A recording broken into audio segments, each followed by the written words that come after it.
Padre, primero que nada quisiera extenderle mi agradecimiento por permitirme entrevistarlo, conocer un poco de su experiencia y el trabajo que usted ha realizado, no solamente como sacerdote, sino como misionero, y de su vasta experiencia, a pesar de que conozco un poco, me gustaría también conocer qué efecto tuvo esta experiencia en su persona, en cómo lo ayudó a realizarse tanto en el nivel de fe como a nivel personal.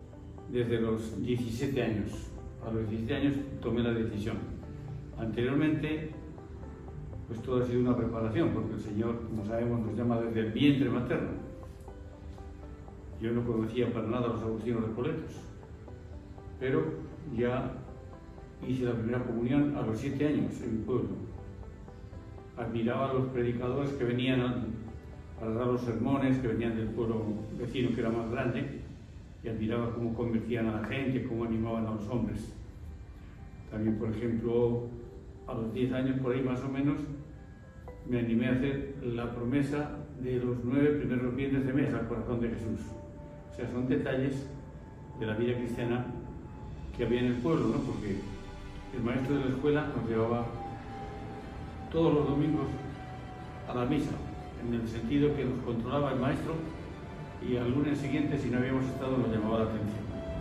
En fin, todo eso fue preparándome para que después ya mi primo, otros amigos habían ido al colegio, y yo me animé también a entrar al colegio con 11 años de edad. Pero ahí más que nada, un poco la idea era de estudiar, hacer la secundaria o bachillerato. Y después, si me convencía, seguía, si no, decía mi padre, pues ya te retiras y ya tienes unos estudios adelantados.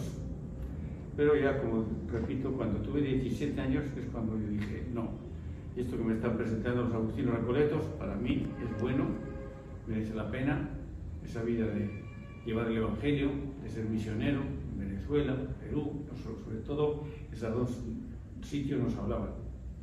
Y por lo tanto, ya teniendo 17 años, ya es cuando, digamos, di un paso para entrar al noviciado y decidirme a ser agustino recoleto. Así que desde los 17 años hasta los 77, echarle la cuenta, son ya 60 años que llevo con los agustinos recoletos. Muy bien, Fray. Y una vez que me dice que ya estaba preparado, así como lo comentan, para lo que viniera más adelante, y ya hemos hablado de que más que una decisión también fue algo que con el tiempo lo fue inspirando a tener ese servicio, ¿qué lo llevó entonces, una vez decidido ser misionero, a tomar esa decisión y dedicarse plenamente a eso? Así es, cuando yo estaba en Salamanca, ya un compañero que todavía vive, se llama Santiago, este padre que ahora está en Venezuela, pues me escribía cartas desde la prelatura de Chota y me animaba, mira, aquí trabajamos en esto, hacemos estas labores, es muy bonito esto. O sea, me animaba, ¿no?, mientras yo estudiaba. Y yo le respondía que sí, que me estaba preparando, que me gustaría. Y bueno, esa decisión vino cuando ya el provincial me dijo, necesitan ayuda, necesitan manos en la misión, he pensado en ti. Y ya teniendo 25 años, me envió a la misión de la prelatura de Chota, y allí, una vez que llegué, ya uno se pone también en las manos del superior, un superior, y tan es así que a mí me tocó trabajar el primer año con el padre Emiliano Martínez, que actualmente es el obispo, ¿no?, el obispo emérito. Y ahí uno, cuando comienza a trabajar los primeros años, son también unos años de aprendizaje. O sea, que tuve aprendizaje con él, también después con el padre Gregorio Martínez, que ya murió. Y esos primeros años son los que a uno le van formando, y es un aprendizaje para después trabajar en donde quiera que uno esté. Una vez que me comenta que ya llega a Chota y conoce estas realidades de las comunidades andinas, me interesaría ahondar un poco en cómo estas comunidades andinas combinan su tradición propia de la zona con la fe católica.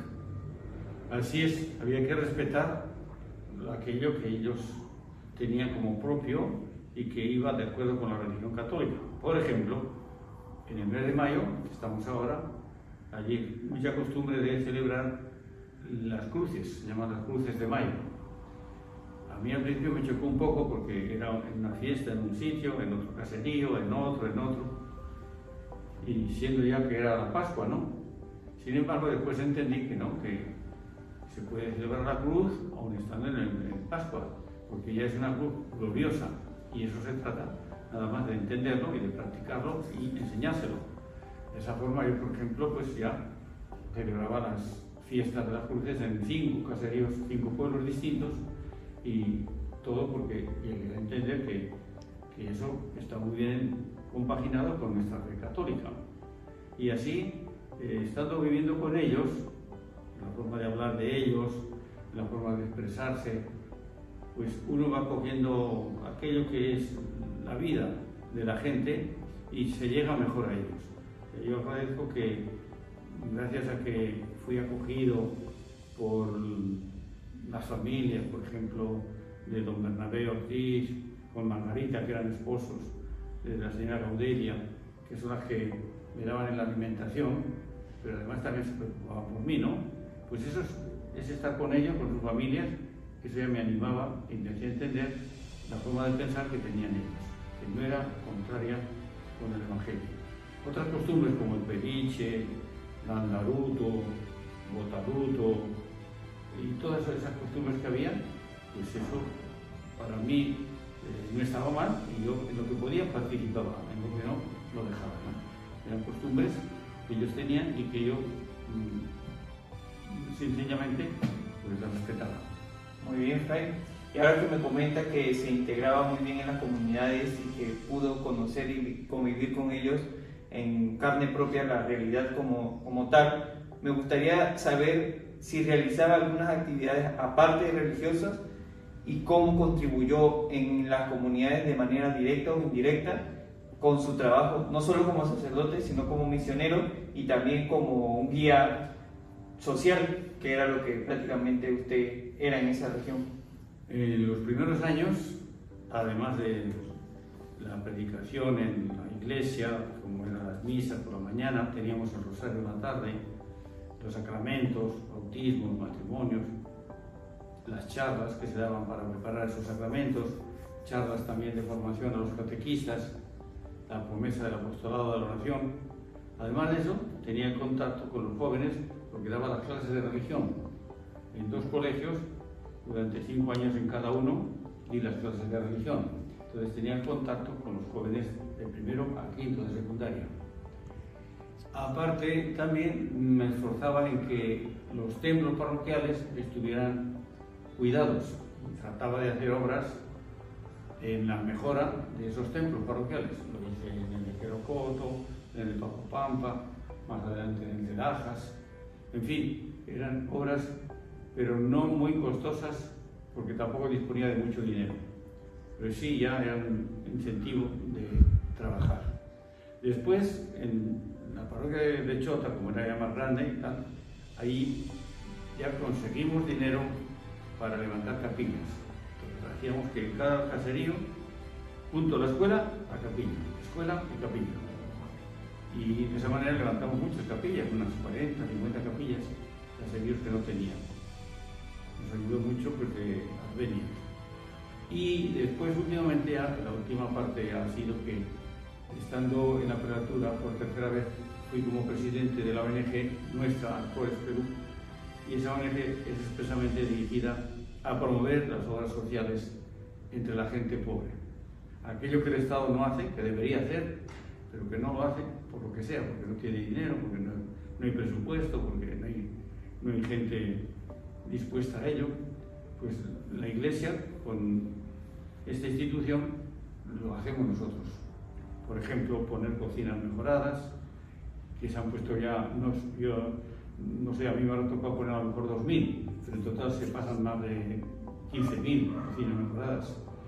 Poner el sistema de agua potable, que habré puesto unos 20 por ahí, o 30, en total son 250, y así, ¿no? El invernadero, antes letrinas, en fin, era una obra social que iba acompañada con la evangelización. O sea, no era solamente predicación, sino también era trabajar con la gente y hacerles progresar y mejorar.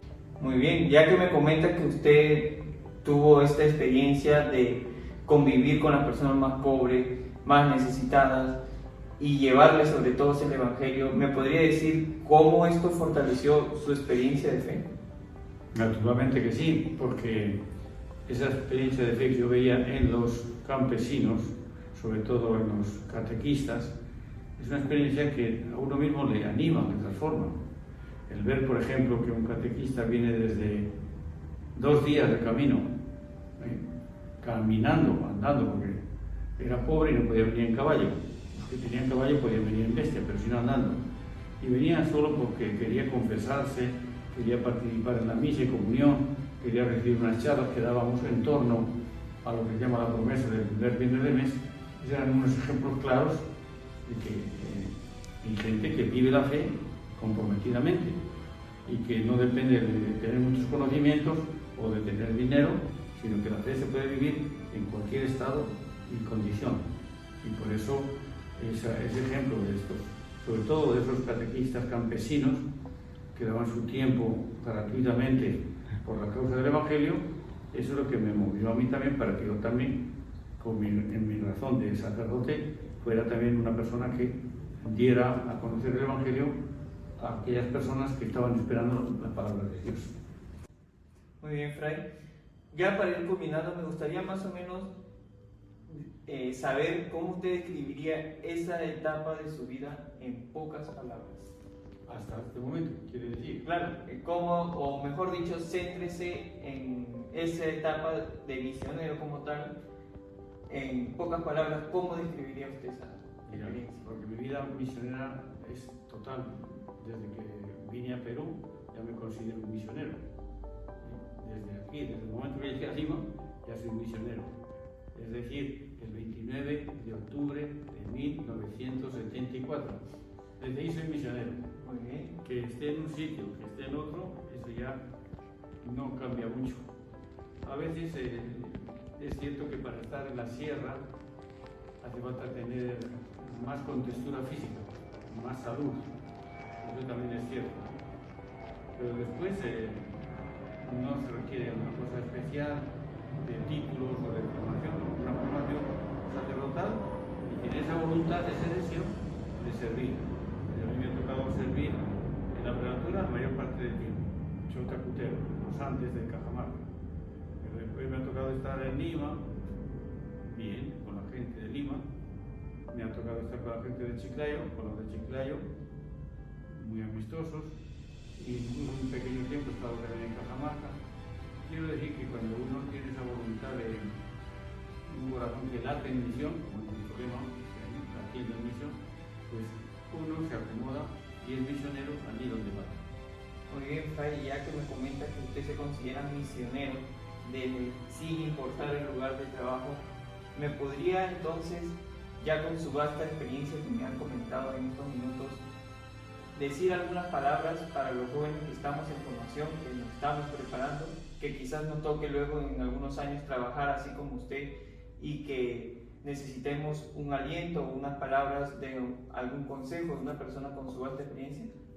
Bueno, pues a los jóvenes lo que tengo que decirles es que vivan plenamente su juventud, en el sentido de que se formen bien, de que sean alegres, deportistas, pero que su norte esté en eso, en formarse, capacitarse, para que el día de mañana, donde les toque trabajar, donde les manden, allí puedan hacer una buena labor, porque no se sabe actualmente dónde pueda uno trabajar, ¿no? Nuestra orden tiene sobre todo 3 campos. Uno, el primero es la parroquia. El mayor número de religiosos trabajan en parroquias. Otro es el colegios de formación con los jóvenes estudiantes, que tienen también una vocación bastante especial, que yo lo considero duro, el trabajo en el colegio. Y tercero, las misiones, que tenemos en la provincia por lo menos 2 campos de misión, uno en Arayó, que es Brasil, y el otro en Chotacutero. Si uno está preparado y tiene buena voluntad, allí donde vaya va a poder servir. Por lo tanto, a los jóvenes digo, mira, ten unos ideales grandes, no te contentes con cosas pequeñas y sábete que si sirves a Dios, donde te manden, allí lo puedes hacer y vas a ser feliz tú y al mismo tiempo vas a hacer felices a muchas personas. Pues nada, Fray, solamente me queda darle las gracias por su tiempo, por el consejo, por conocer un poco más de su vida, gracias por esa apertura que ha tenido para comunicarnos un poco acerca de su experiencia, que estoy seguro que le va a servir a muchos de ejemplo para poder seguir adelante y poder en un futuro hacer no solamente un trabajo como el suyo, sino mejor, más alegre, más contento y sobre todo lleno de fe, que es lo importante. De verdad, muchas gracias por este tiempo y espero que siga con ese mismo ánimo, siempre trabajando en favor no solamente de la iglesia, sino de la sociedad. Así que gracias por la entrevista y ánimo adelante, los jóvenes, que estando con Cristo todo va bien. Gracias.